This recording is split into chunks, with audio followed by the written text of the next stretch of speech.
penulisan.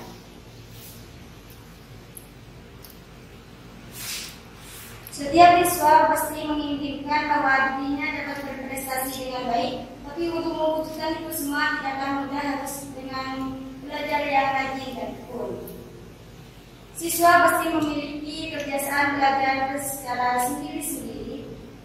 Guru dalam menyampaikan materi pelajaran sangat mendukung untuk menentukan keberhasilan siswa. Selain itu, minat juga sangat mendukung untuk memperhatikan minat siswa terhadap salah satu mata pelajaran. Rumusan masalah yang pertama, bagaimana minat belajar siswa dalam mata pelajaran bahasa Indonesia. Yang kedua, faktor apa saja yang mempengaruhi minat belajar siswa.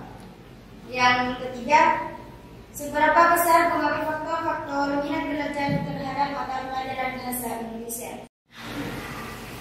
Rumusan masalah yang pertama yaitu bagaimana minat belajar siswa dalam mata pelajaran bahasa Indonesia.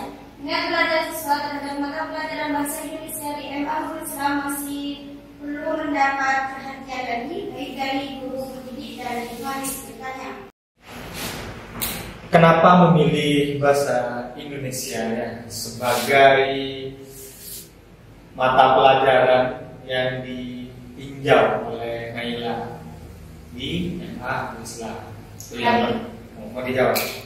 Saya melihat bahwa anak-anak itu tidak banyak yang tidak menyukai bahasa Indonesia. Bahasa Indonesia. Ya. Kenapa tidak memilih kimia, matematika gitu? Kan kayaknya. Terus metode pengumpulan datanya. Metode pengumpulan data. Bagaimana Naila memperoleh data itu? Apa yang dilakukan Naila? Angket dan wawancara. Angket dan wawancara. Berarti angketnya ada. Lembar pertanyaan ada ya. Berapa responden angketnya? Yang ditanya? 20 orangnya. Ya, Mbak Naila.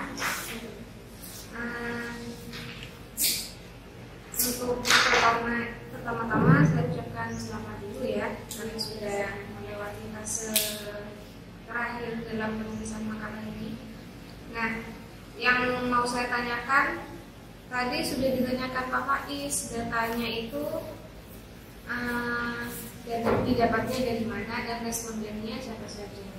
Nah, angket karena di situ di judul makalah ya, faktor minat belajar siswa terhadap mata pelajaran bahasa Indonesia di MA Nurul Islam. Jadi berarti nanti fokus pembahasannya itu harusnya anak-anak yang ada di MA Nurul Islam. Nah, ketika membaca file makalahnya tadi ternyata tidak disinggung di situ. Kalau responden dari angket yang dilakukan, penulisan angket dan wawancara yang dilakukan Mbak Naila ini tidak disinggung di situ respondennya bahwa di situ ada anak-anak anak Islam. Nah, jadi kalau penulisan ini itu harus jelas.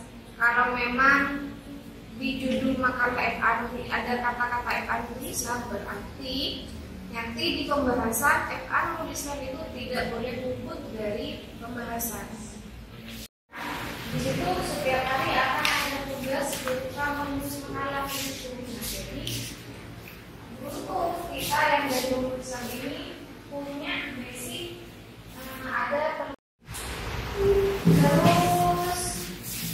di pembahasan tadi ada kata-kata berdasarkan tidak disebutkan pada dari siapa,